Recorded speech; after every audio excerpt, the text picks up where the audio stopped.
Watu wengi wanadhani mtu ukiwa na matatizo ya viungo, wanadhani huwezi kufanya chochote, huwezi kufanya kazi. Mimi naamini katika uwezo wangu.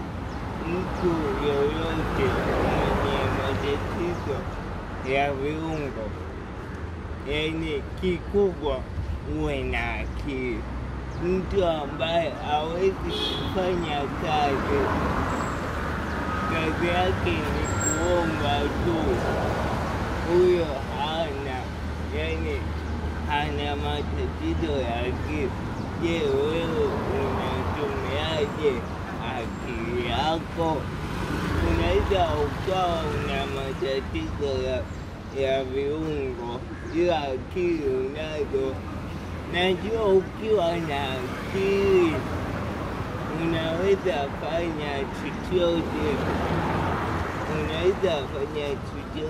na jikubali katika uwezo wako. Mimi najikubali katika uwezo wangu nilionao, ndio maana mimi biashara network market na naingiza hela. Kwa hiyo hata kama una matatizo, jikubali mwenyewe kwamba unaweza. Kwa hiyo watu kama mimi itabidi nanyewe kufanya kazi, sio kuombaomba tu.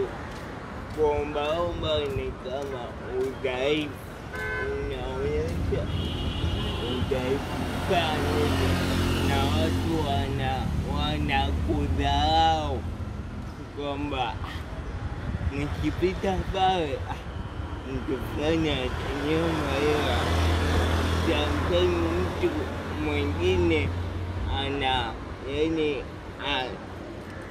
apiti njia uliyopo wewe, kwa sababu akipita ataomba hela. Kwa hiyo tufanye kazi.